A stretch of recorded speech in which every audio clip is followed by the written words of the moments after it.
Asal-usul bangsa, prasejarah Nusantara. Selamat datang di Suara Batak Tapanuli, tempat kita gali rahasia Nusantara yang hilang. Bayangkan ini, kamu adalah seorang penjelajah modern, tiba-tiba terhisap ke lubang waktu.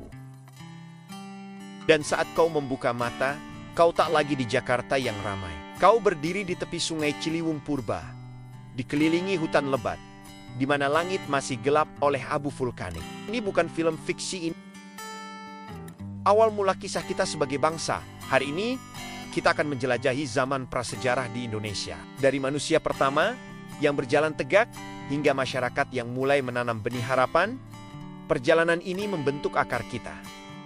Siapkah kau mundur hingga 1 juta tahun ke belakang?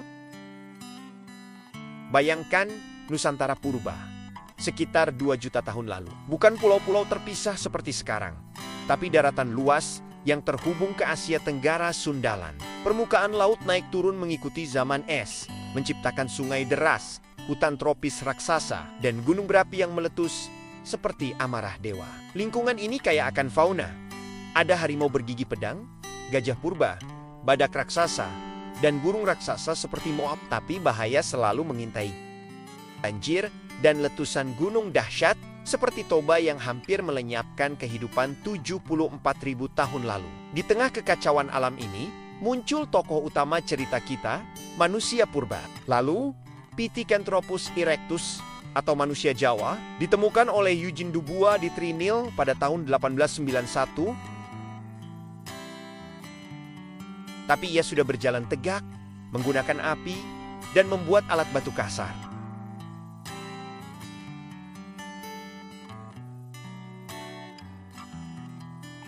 Fosil-fosil ini menceritakan migrasi dari Afrika melalui Asia.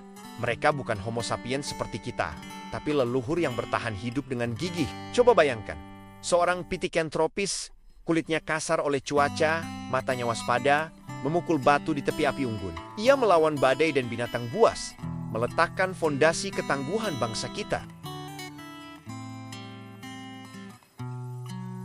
Sekarang, ayo kita lompat ke masa berburu dan mengumpulkan makanan tingkat sederhana, sekitar 500.000 hingga 100.000 tahun lalu. Manusia purba seperti Homo wajakensis yang dipercaya sebagai salah satu nenek moyang langsung kita hidup secara nomaden. Mereka tidak tinggal lama di satu tempat, selalu mengikuti musim dan pergerakan hewan buruan.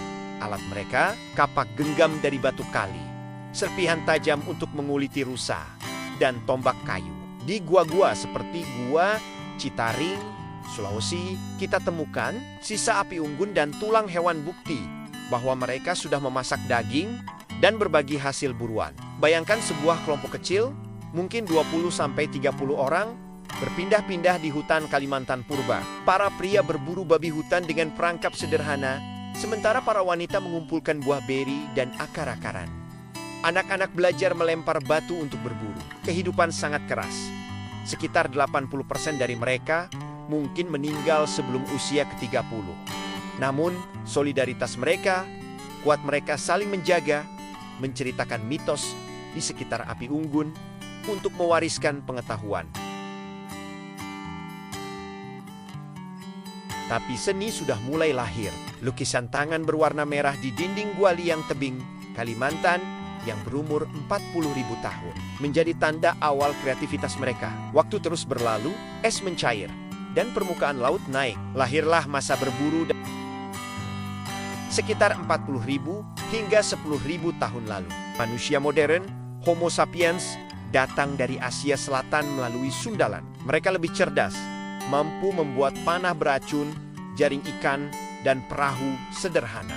Di Flores, ditemukan Homo floresiensis, hobbit kecil setinggi 1 meter yang hidup sekitar 50.000 tahun lalu. Berburu kera purba. Di Sulawesi, lukisan gua di Moros Pangkep yang berusia 45.500 tahun menggambarkan babi kutil dan setensil tangan. Ini adalah salah satu karya seni figuratif tertua di dunia.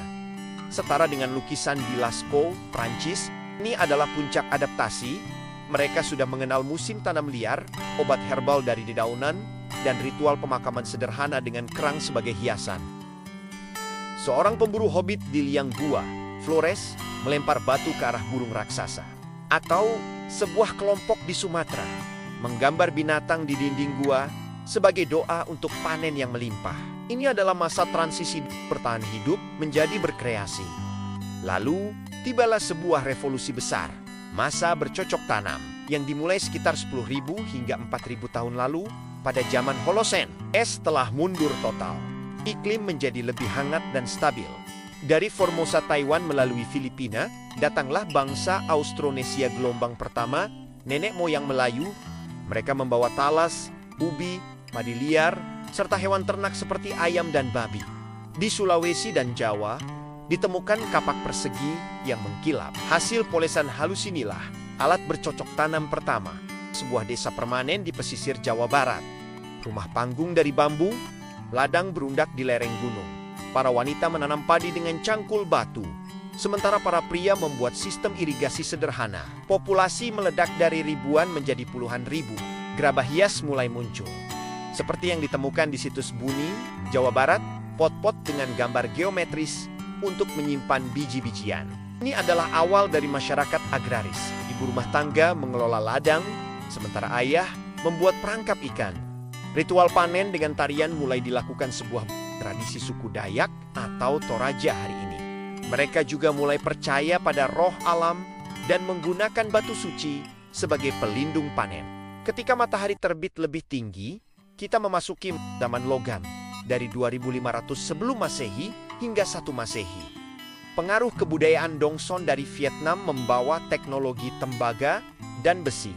Di Sumatera dan Jawa ditemukan artefak seperti kapak corong, gendang tembaga, dan perhiasan yang indah. Masyarakat mulai melakukan barter garam, kerang, dan rempah-rempah awal dari perdagangan maritim. Sebuah pelabuhan di Lombok, perahu bercadik penuh dengan barang. Para pedagang menukar manik-manik dari India dengan madu hutan. Di Bali dan Nias, bangunan megalitikum muncul, manhir atau batu tegak besar untuk menghormati leluhur, dan dolmen atau meja batu untuk ritual. Meskipun ada pengaruh dari luar, seperti konsep dewa dari India melalui jalur sutra, masyarakat tetap menghormati alam, membuat kapak beliung untuk menebas hutan. Ini adalah masa akhir prasejarah. Dari gua yang gelap menuju pelabuhan yang ramai, fondasi bagi kerajaan Hindu-Buddha seperti Tarumanagara mulai diletakkan. Sekarang, mari kita kembali ke masa kini. Sisa-sisa prasejarah itu masih hidup di antara kita. Di Toraja, upacara Rambu Solo mengingatkan kita pada ritual leluhur zaman megalitikum. Di Papua, beberapa suku masih berburu dengan cara-cara tradisional. Pesan pentingnya adalah, prasejarah bukanlah masa yang gelap, tapi cahaya yang menerangi dalam menghadapi alam, solidaritas kelompok, dan kreativitas seni. Dari Pithecanthropus yang melawan letusan gunung, hingga bangsa Austronesia yang menanam benih harapan, kita mewarisi semangat untuk bertahan. Temuan baru seperti Hobbit Flores atau lukisan gua di Sulawesi membuktikan bahwa Nusantara adalah pusat peradaban purba. Ini adalah warisan kita, pelajaran untuk menghadapi tantangan hari ini. Teman-teman, itulah narasi singkat prasejarah Nusantara. Jika kalian terinspirasi, jangan lupa untuk like, subscribe, dan tinggalkan komentar situs prasejarah favoritmu apa. Bagikan video ini ke teman-temanmu, agar kita bisa membangun kesadaran sejarah bersama. Sampai jumpa di video selanjutnya.